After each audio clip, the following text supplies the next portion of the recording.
Welcome to this webinar regarding the PIM implementation process. My name is Jonas, and I am a PIM consultant here at Dynamicweb. And I've been looking very much forward to presenting this PIM implementation process that we have created in Dynamicweb. Because through the past 6 months, we have been working on defining this with the purpose of helping ourselves, but also helping our partners in facilitating successful PIM implementations. So the plan for today will be that I'll be presenting for approximately 30 minutes, and then at the end we will hopefully have time for some questions. So let's just jump into it. I assume that you can see my screen.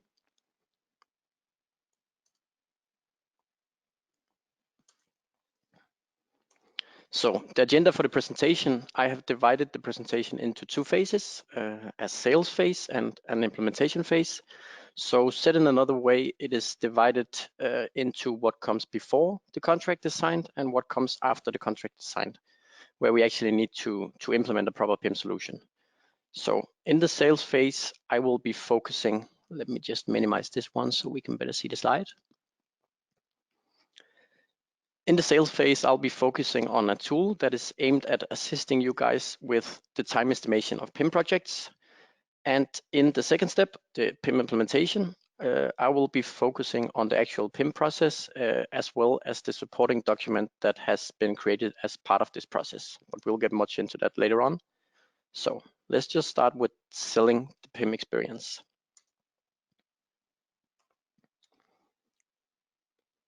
So imagine that you are in a close contact with a customer, a potential customer, and there has already been a pre-sales phase, and that's including workshops and all kinds of miscellaneous meetings, and the customer is aware of the value that Dynamicweb PIM can add to their business, and they are interested in Dynamicweb PIM.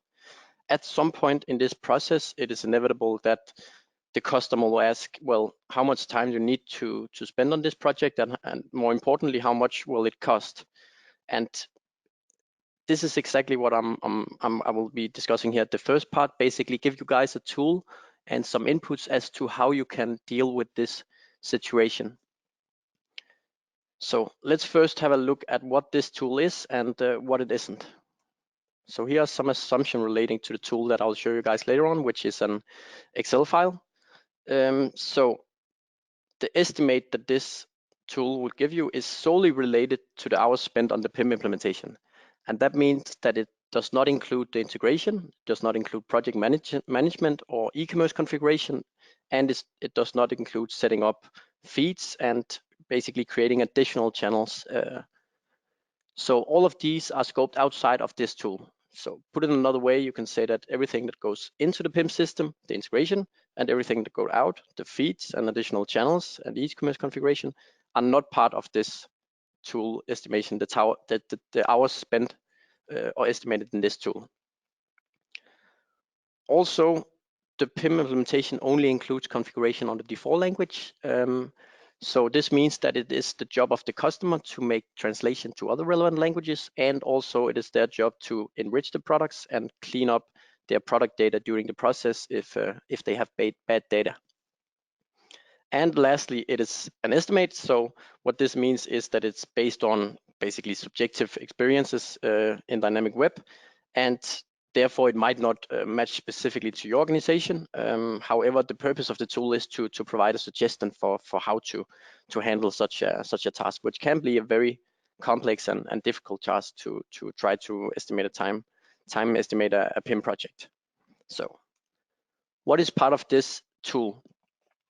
We have some included drivers that we have chosen, some quantitative drivers, and basically simply put, the questions asked are: how many product attributes does the customer have? How many product SKUs should be maintained in the PIM system? How many product main groups do they have? How many product subgroups? And if they have product variants, how many variant dimensions do they have? And then lastly, how many data sources should be part of the integration or the import into the Dynamicweb PIM? And then lastly, I have a more subjective driver, which is the experience of the consultant and how much the level of knowledge regarding to Dynamicweb PIM.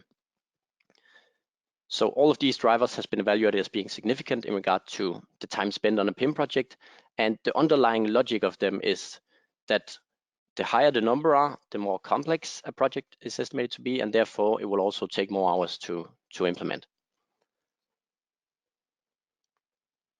And if we look at some of the excluded drivers, which are a little bit more hard to quantify, we have the communication efficiency. What can I say? The communication efficiency. So how many decision makers is part of the project? Do we have third-party consultants, for example, that can cause the communication to become less efficient? Then we have the complexity of the internal workflow. So it can be very difficult to foresee before actually being in the middle of the project.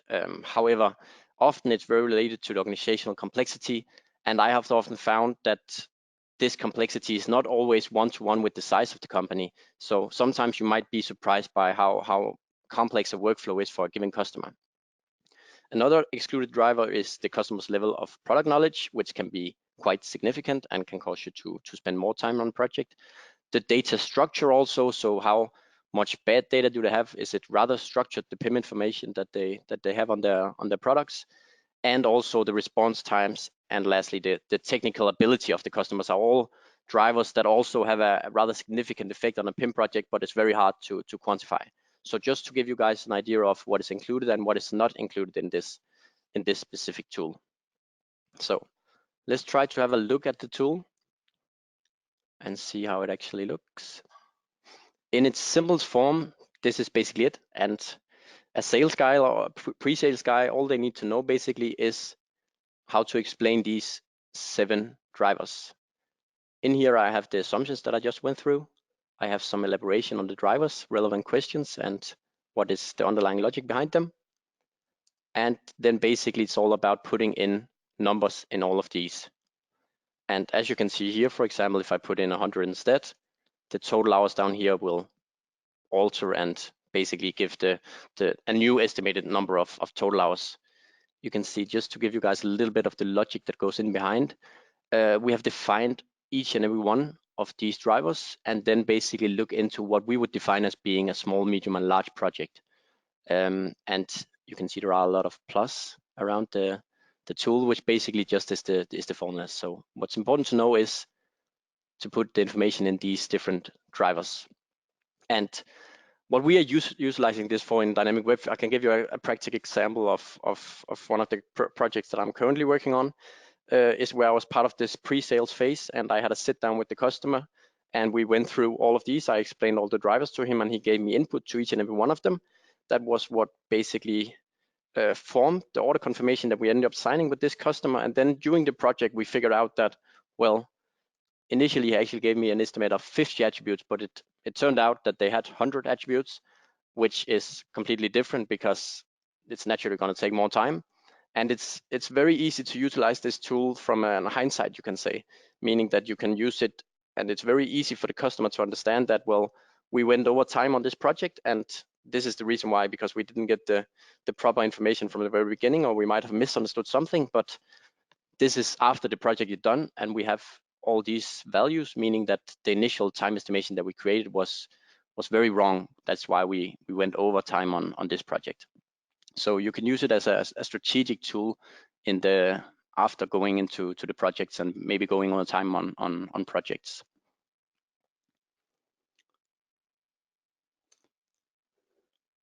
Let's jump back into the PowerPoint. Let's see here. So this slide is basically a slide for the salespeople. So they often prefer to have some type of simplifications and generalizations, and this is exactly what this slide is. And just to give you guys an idea of which interval we are talking, so small projects are typically in the range of 50 hours, medium projects typically in the range of 125, and large projects are typically above 200 hours or more. So this is basically what we are talking, but once you fill in the specific drivers and the numbers, the tool will provide you with a very specific time estimate. So hopefully this tool can help you with the very difficult task of estimating a PIM project and the time spent on a PIM project, and give some ideas and input in regards to that. So let's jump into the PIM implementation. So now we signed the contract, the project is on, and we need to implement this PIM project. So The overall PIM implementation process looks as follows. There are 5 main steps. Each of these 5 steps contains some sub-steps. And the first thing you do basically is that you obtain a general overview of the project. Then you enter into an analysis phase, and in step 3, you are looking into having an actual workshop with the customer. After this PIM workshop, you will start the actual implementation, so the PIM configuration, you can say, and finally, and hopefully the customer will go live at some point. As you can see here in the bottom of the slide, there are some bullet points. And each of these bullet points are basically a supporting document that is related to the specific step. And I will elaborate on these as we go along in the process. And important knowledge is that the first 3 steps and the supporting documents are very closely related. So I'll go into the supporting documents related to those after step 3. So let's just jump into it. The first step, which is the overview.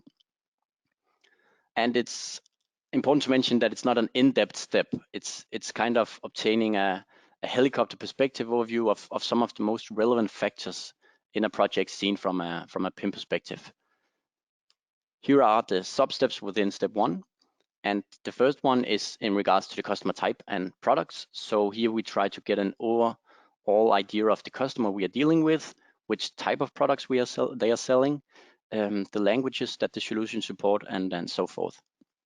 Step 1B and 1C are related to what comes in and what should go out of the PIM, basically. So which integration sources or which integration source are we dealing with, which distribution channel are included in the project, and do we have some already known challenges and demands in regards to these.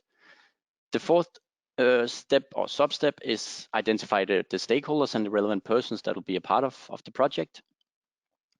And then lastly, the organizational impact, which is somewhat intangible, but nevertheless, it's rather important to get an idea of which type of individuals you'll be working with and cooperating with. And of course, a PIM implementation is a big organizational change, and in some cases, the customers can be a little resistant towards that. Let's jump into the second step of the PIM implementation process, which is the analysis. Here you can see we have one supporting document. So step 2A is all about collecting the data and trying to get a deeper understanding of the product portfolio. So in this step, you can say that you go one step deeper than just to have the helicopter perspective. You start to dive in to the analysis and looking at the actual products and making an analysis of this. So you want to have an overview of where this data is localized and where the attributes are currently being maintained, and also where they should be maintained in the future. Because I often experience that some customers are basically using their ERP system as a PIM system, and very early on in this process, it's important to address and question this structure and see if it makes sense to move some of these attributes from the ERP system where they are currently maintained and into Dynamicweb's web PIM. So generally speaking, you can say that they should only have information in the ERP system that are actually being used, seen from an ERP perspective. Some of the most common type of ERP related information are product name, number, product stock, the units logic, the price matrix, the stocks, and so on. So that's very important to go into this analysis rather early in the process. Step 2C, which is the groups and relations. So does the product data support using single products? Should we be working with product variants or product families, or how are the product structured, you can say? Then the last instance, which is the images and assets. Here you look into which image quality we are dealing with. How will they be utilizing digital assets? How will they be working with their enrichment of images, and how have they been doing it until now? And potentially look into the option of having an image pattern set up where you can basically distribute product images to products automatically based on a unique key. So these are some of the things that make sense to look into at this step of the process. After you had obtained an overview and you started analyzing some of the data and get a deeper understanding, you at some point are ready to have a PIM workshop with the customer. So within a PIM workshop, some of the most relevant things, or some of the most important things to do, is first of all to present PIM as a general concept and try to create a common understanding of what Dynamicweb PIM is. Then throughout, it also makes sense to demo PIM. And during my workshops, I make sure to have a sample of the customer's products in the system, so that I in practice can show them in Dynamicweb what we are discussing, and basically try to make them able to make decisions on an informed basis, you can say. During this workshop, you will also be presenting the analysis that you made, so the step 2. Specifically, you will probably have a lot of questions, a lot of challenges that you would like to discuss with the customer, and ultimately you will also be providing them with some recommendations, and you'll try to figure out together in cooperation in which direction the project should go from here. Then last but not least, you will decide on the next step. So basically it's about giving you each other homework and make sure that you know which tasks that each have and the responsibilities divided. So that was the first 3 steps, and I told you before that the supporting documents related to these steps are rather closely related. So I'll just try to explain to you some of the logic behind these documents. And the supporting documents regarding the first 3 steps are more or less all documentation supporting documents, you can say. So it's in regards to notes and questions and having obtained knowledge at different steps in the process. So over on the left, you can see the first step, which is the overview, the first step of the PIM process also, which is related to collecting all the PIM relevant data that has been obtained during the sales phase and the pre-sales phase. So data already available within your organization. In Dynamicweb, we have a document called PIM-Workshop, and we also have a solution description that in particular contains relevant data in regards to PIM and from a PIM perspective. Step 2 is an additional PIM relevant questionnaire, you can say, that is sent out to the customer before the actual PIM workshop with some rather simple questions. So going a little bit more into depth, you can say. And last step is basically, you can say, the master data of the PIM project, the PIM implementation, where you have all the notes combined, and it's basically an accumulation of the questions asked and answered during the step 1 and 2, while also containing more in-depth questions. And then you might ask, well, why have separate documents? And the reasons are rather simple. First of all, if you don't have sent out a kind of PIM workshop pre-questions, you would show up rather unprepared for the PIM workshop. But more importantly, the questions that are asked during this PIM complete overview or during the PIM workshop, they are often so complex, or that a visualization or an explanation is needed, so that the customer basically, you can say, sufficiently informed to make a decision. So they often need some elaboration and some visualization. And then if we just go back to this step, you can see that we also have a PowerPoint. So the PowerPoint basically is the foundation of the workshop, and it is also naturally aligned with the questions in the PIM master document, PIM workshop complete overview. So the one you see here in the top arrow, PIM workshop complete overview, is aligned with the PIM workshop PowerPoint.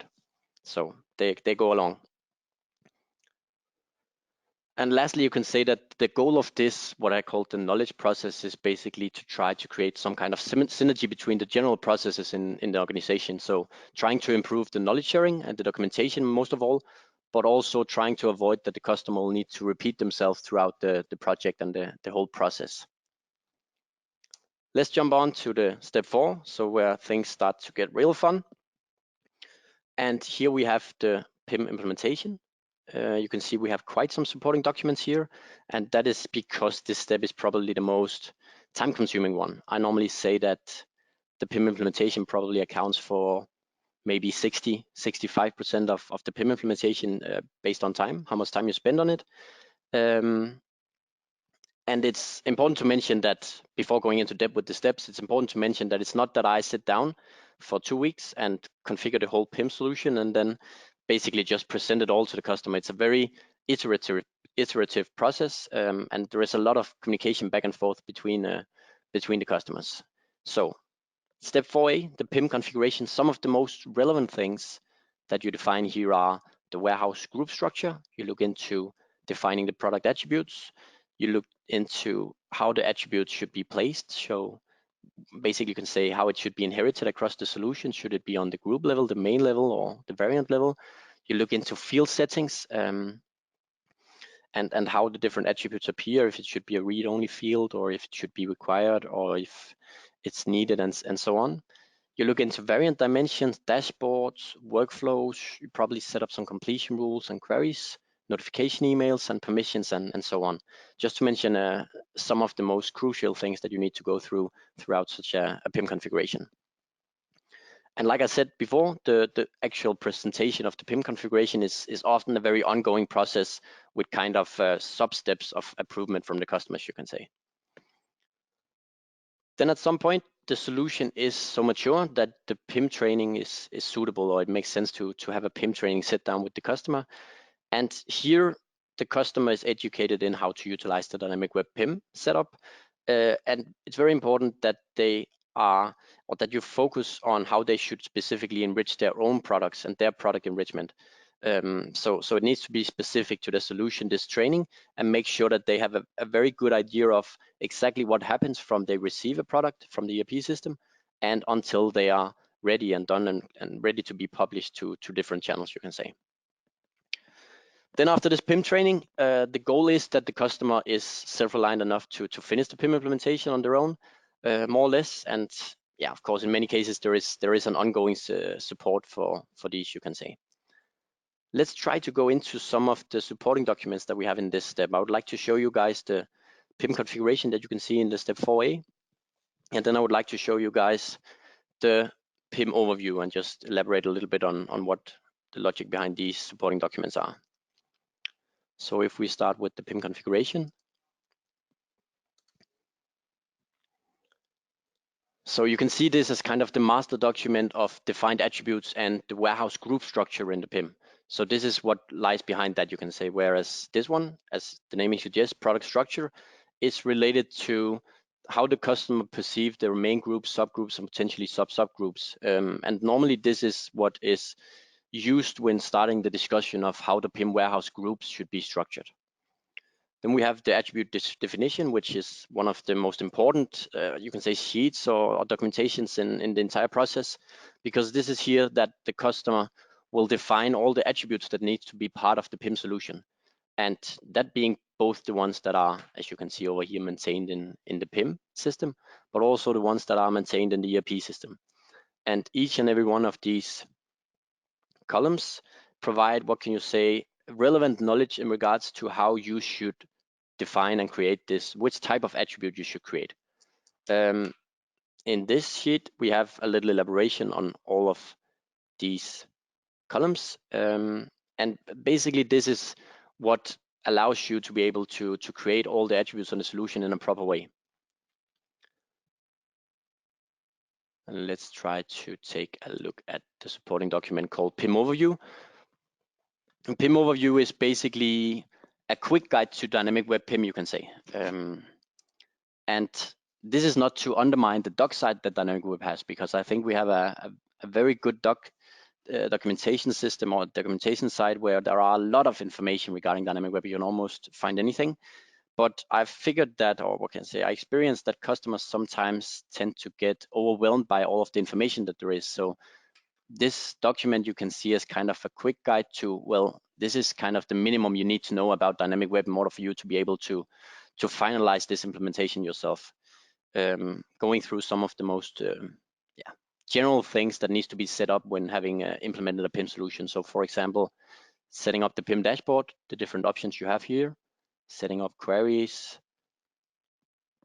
how to create a query, how to combine products, the different options we have in Dynamicweb when combining products as variants or as families, how attributes are inherited across different levels and how you can define it on the solution, which types of attributes we have and how you can alter them or create new attributes and so on, where you can find them on the solution.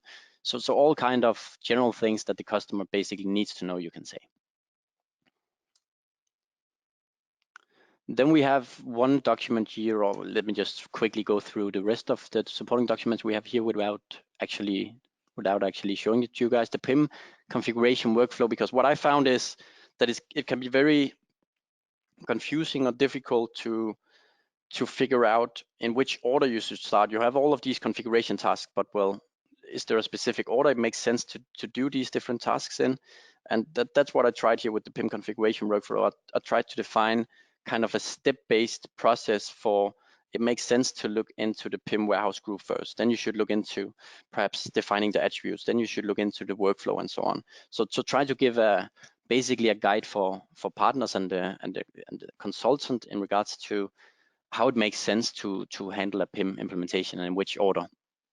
PIM training is basically just a PowerPoint that can help with the training of the customer once you get to that point. And that was basically the supporting documents for the implementation. Then we have the last step, which is the go live. So at some point, hopefully the customer will go live happy and glad that the solution was made and properly and everything functioned under the way. So if we take a look at the documents that we have, the supporting documents, you can see that it's been divided into two phases here. It's been divided into a sales phase, so everything that goes before the contract is signed, and everything in regards to the actual PIM implementation. In this presentation, I have been focusing on the PIM implementation process, PowerPoint that you've seen here, and then I went into, what can you say, the first three supporting documents that we have here, which was related to the workshop and some pre-questions to this workshop. Then we had the more extensive kind of supporting documents in the step 4, where you actually start the actual PIM implementation. We looked into the PIM configuration, where you define the attributes, the warehouse group structure. We looked into the PIM overview also, which was this generic quick guide. So basically here you have a little, what is it, the supporting documents, and in which format do you have it, and which phases they are relevant for. And this documentation that I went throughout this presentation are available at Dynamicweb doc site. And if you go into the PIM node up here, then it will be available under concept and process down here. And here you will have all the supporting documents available if you're logged in. So that was not that bad. Actually, it was exactly half an hour. That was nice. It just switched to 30. So if you have any questions that you would like me to address, then you are very welcome to write them in the questions now.